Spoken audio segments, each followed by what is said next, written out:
everyone, welcome to our car kit building vlog. We're here to build my brand new D8 World Spec Nitro Buggy car.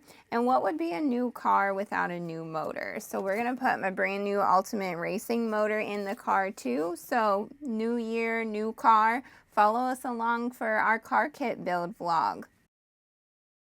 Our first bag is bag A.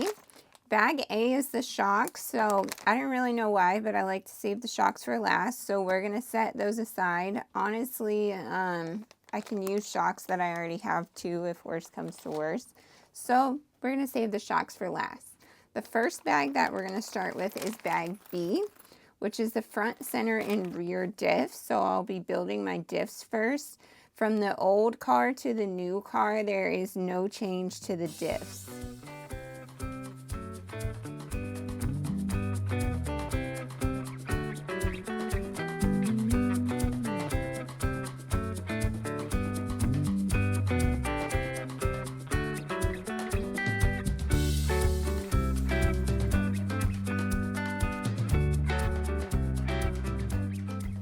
I'm going to come off time lapse for the last diff that I'm going to build. This is my rear diff, which actually, while I'm thinking about it, I like to mark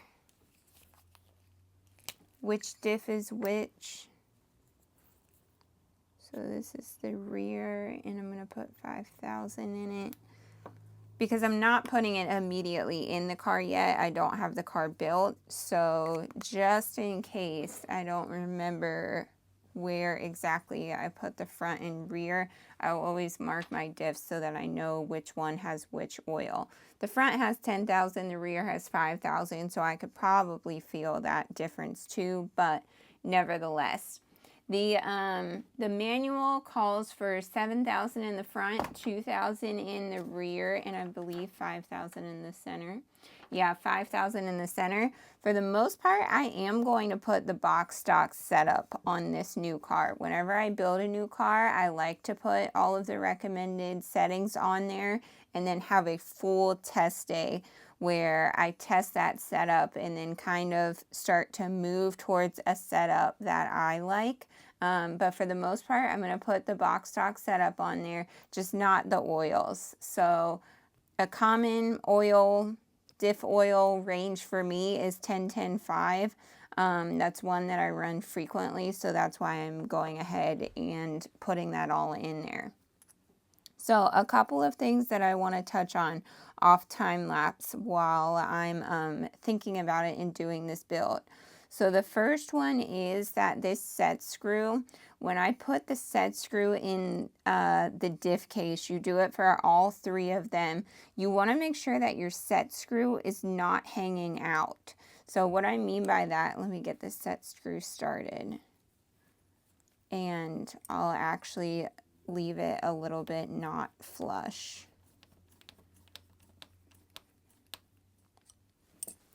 All right. So if that set screw there, you can see that's pretty exaggerated right now.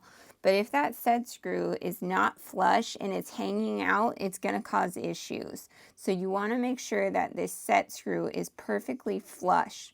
So to do that, you really want to make sure that when you put this set screw in, that you're really setting it perfect so that you're screwing the set screw in enough that this part can be flush. Sometimes if there's some extra plastic hanging off, I will actually go ahead and file that part just to make sure everything is perfectly flush there, but you don't want that set screw hanging out when you're building your diffs.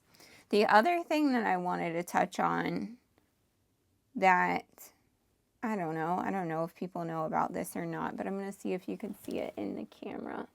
There's these tiny, not the holes where the screws go in, but there's these tiny circle markings right here. These are actual, they're all the way around the diff case. Hopefully you can see where I'm pointing to. And you can even see this part of the plastic is pretty bad right here, where my finger's pointing to.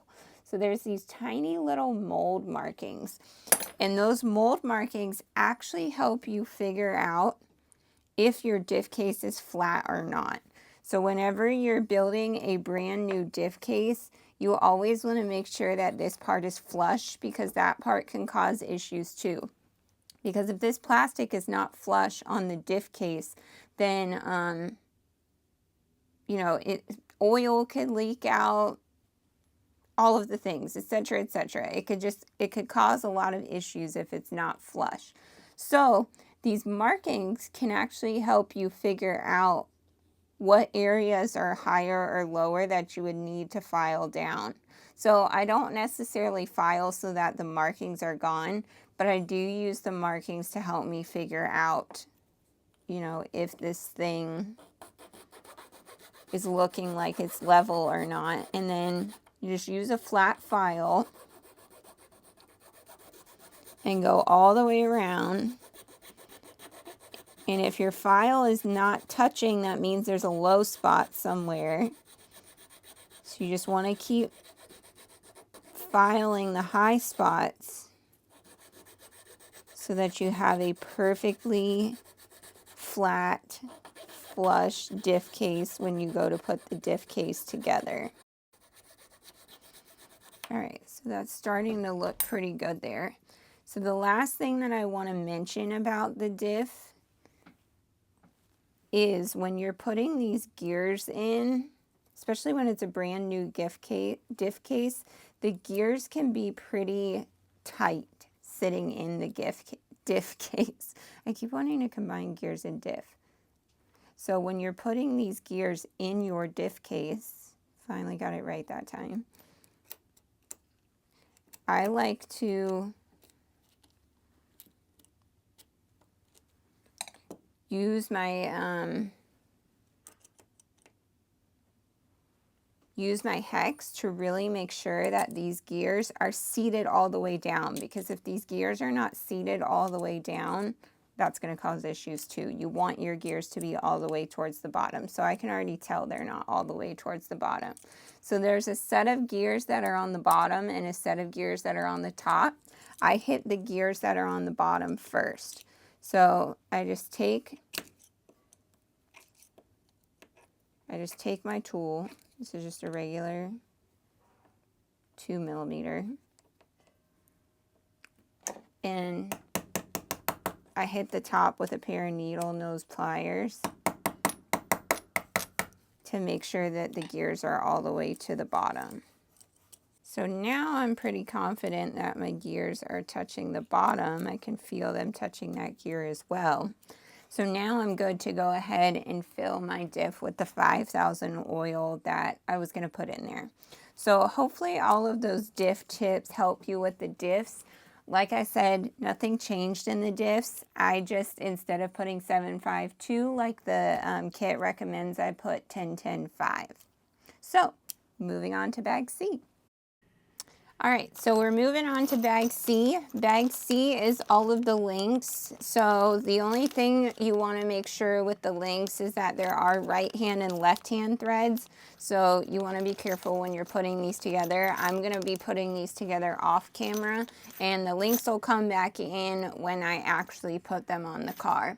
So we're going to go ahead and move on to bag D. Bag D is just putting the sides on the chassis.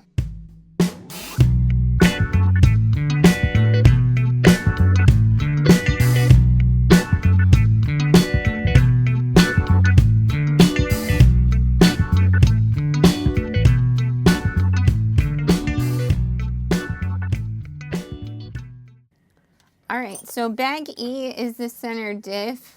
With the center diff, you just want to make sure that you're not over tightening these top screws, because you want the brake disc to be able to move. You don't want these linkages so tight that the brake discs are not moving. It acts like drag brake when that happens. So also when setting these screws, when actually putting the brake pads on, you want to make sure that these are not squeezing and pinching the brake disc either, for the same reason. You don't want to cause drag brake.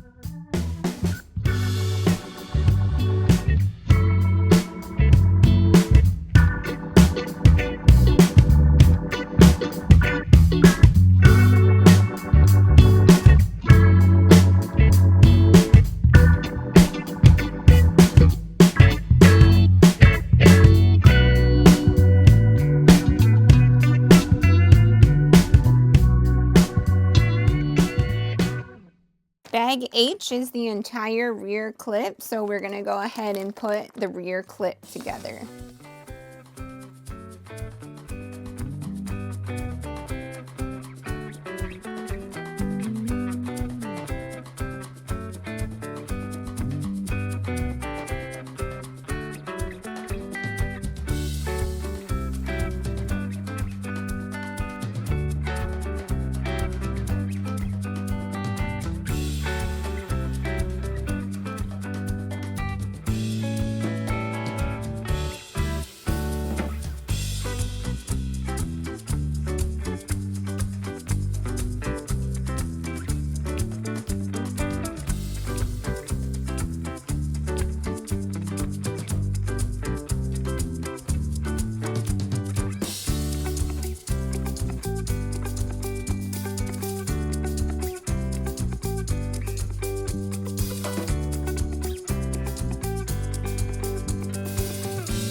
All right, so we're moving on to the front bag, which is bag F, and I believe bag G. The front end is a little bit more complex because it has the steering components that you need to put together as well, opposed to the rear end.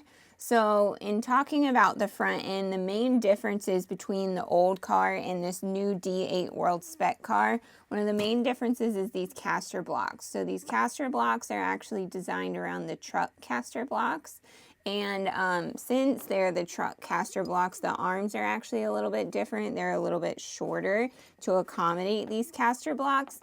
The kit comes with 22.5 and 6 kpi, so that's what I'm going to go ahead and start with and put on my car. You can make adjustments to both of these. For example, you could use 20 caster blocks instead of 22.5 caster blocks, and then kpi comes in 0, 2, 4, and 6. We're going to start with the stock setup though, so let's go ahead and build the front end.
All right, the kit build is complete. So let's talk about a couple of things. Here's the brand new car. First thing you're probably noticing is that I still have the old motor in there. I have the old motor in there because I plan to do some testing and practicing before actually racing this car. So for that reason, I'm going to probably put a lot of tanks on the track, hopefully if the weather cooperates in North Carolina. So I've still got my old motor in there just until I get past these first couple practice sessions. The next thing that I did not swap out was my servo tray. My servo tray was in pretty good shape, so I did not build the new servo tray yet. I just took my servo tray from my old car and put it into the new car. And then the last thing that you may notice is not brand new and shiny is I did not build bag C with you guys. So bag C is actually the shocks for this new car. The shocks have not changed at all from the old car to the new car though, so especially while I'm testing and for the sake of time, I actually already have a couple different sets of shocks built because shocks is something that I change frequently, so I like to have a lot of different sets of shocks so that I can just swap them in and out during a race day really quickly. So this set will allow me to have another new set that I can swap in and out, but you did not see me build bag C because I already had some shocks that I could use. So we're going with the old shocks for practice. Other than that, everything else I feel like I've probably already talked about during the build. But hopefully you guys liked the build, enjoyed the build. Let me know in the comments if you want to see more like this. Don't forget to turn on that notification button so you can get notifications for Race Like a Girl. We'll see you guys at the track with the new car soon.